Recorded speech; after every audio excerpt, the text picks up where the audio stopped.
Maaf,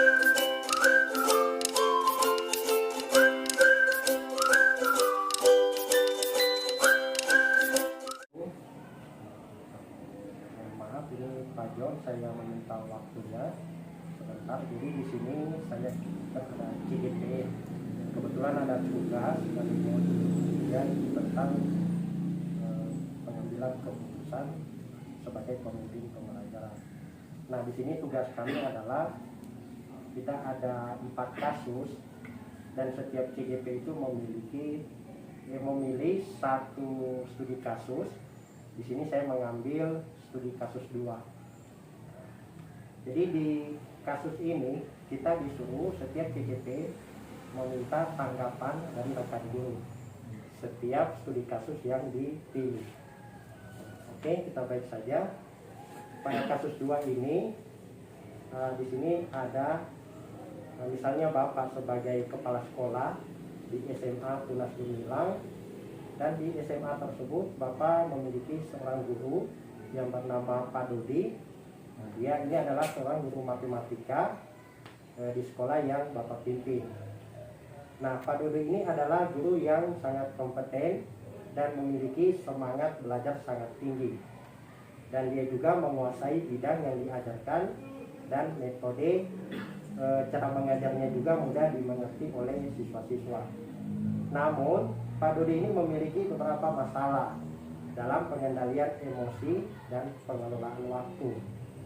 Nah, Pak Dodi ini beberapa kali dilaporkan atau Bapak sebagai kepala sekolah itu mendapat keluhan baik dari siswa maupun dari orang tua bahwa Pak Dodi ini kerap kali marah-marah, ya, terutama pada murid ketika ia kecewa atas mungkin ada tugas siswa yang tidak selesai atau siswa itu kurang paham dan lain sebagainya. Nah, kemudian Anda telah menyampaikan keluhan-keluhan tersebut kepada Pak Dodi. Jadi Bapak kan tadi menerima laporan kan, kemudian Bapak memanggil dan menyampaikan keluhan-keluhan tadi. Kemudian Bapak membimbingnya untuk memperbaikinya. Namun Pak Dodi juga kayaknya tidak ini. Nah, kemudian selain itu Pak Dodi juga kerap terlambat dalam menyelesaikan tugas tanggung jawabnya, seperti menyusun rencana pelaksanaan pembelajaran, membuat soal ujian, mengisi nilai rapor siswa. Yang terakhir adalah Pak Dodi ketahuan memanipulasi laporan keuangan kepanitiaan. Kebetulan Pak Dodi ini juga sebagai bendahara. Jadi di situ dia ketahuan memanipulasi laporan keuangan kegiatan studi tour. Di akhir tahun ajaran, Bapak sebagai kepala sekolah akhirnya memutuskan untuk tidak lagi memperpanjang kontraknya Pak Dodi. Akhirnya Pak Dodi dengan besar hati menerima keputusan kepala sekolah. Jadi ia mencari pekerjaan baru dan melamar di beberapa sekolah. Tetapi secara personal, secara individu, Pak Dodi meminta kepada Bapak untuk bisa memberikan rekomendasi bila ada sekolah yang meminta atau membutuhkan guru. Dan Bapak sebagai kepala sekolah mengiyakan, pasti membantu.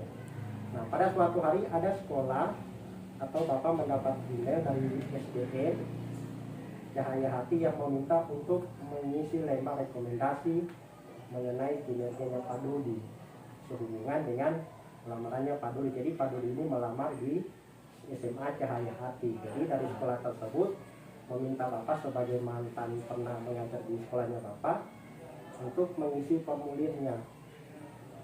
Sementara kan Bapak tahu Pak Dodi ini bagaimana di sekolahnya Bapak. Nah, di formulir itu ada beberapa pertanyaan tentang pengendalian emosi, pengelolaan waktu, juga tentang integritas. Bapak paham betul jika Bapak tidak mengisi dengan sebenar-benarnya, berarti Pak Dodi tidak akan diterima. Padahal sekolah tersebut adalah sekolah yang baik dan posisi yang dituju adalah posisi yang baik juga.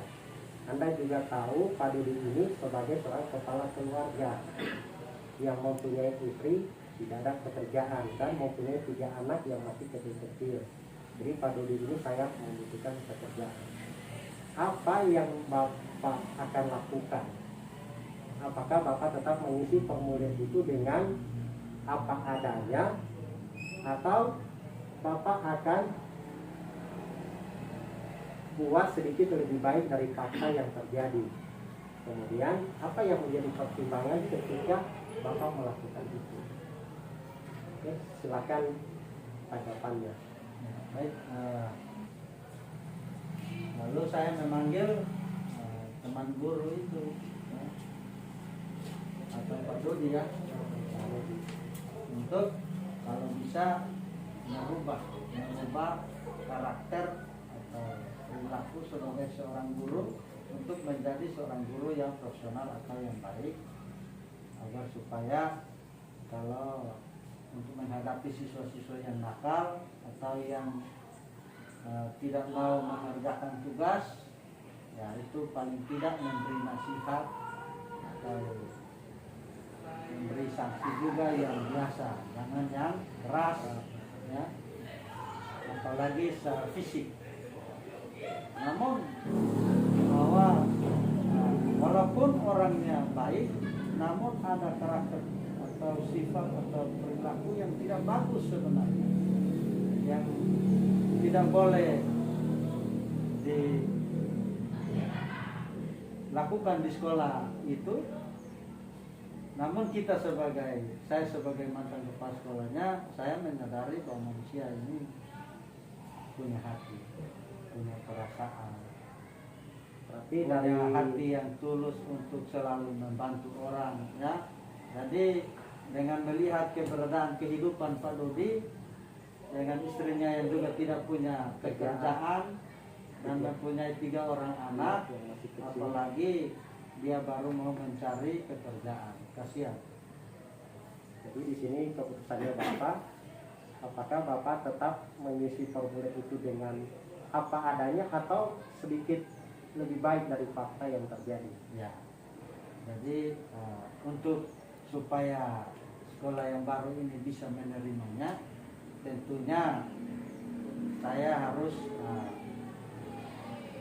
mengisi dengan yang jelas di luar dari kepribadiannya dia, tentunya yang baik-baik, agar supaya dia itu bisa diterima. Apa yang menjadi pertimbangan Bapak sehingga Bapak melakukan itu, padahal Bapak tahu sebenarnya kinerjanya seperti ini? Apa yang menjadi pertimbangan Bapak? Ya, jadi kenapa saya harus memberikan rekomendasi mengisi kuesioner itu tentang hal-hal yang baik berkaitan dengan kepribadian guru ini, karena mengingat tuntutan kebutuhan kehidupan keluarga, ya, agar supaya dia bisa bekerja. Yang kedua, walaupun dengan demikian saya mengisi yang baik, tapi saya juga memberi nasihat, ya.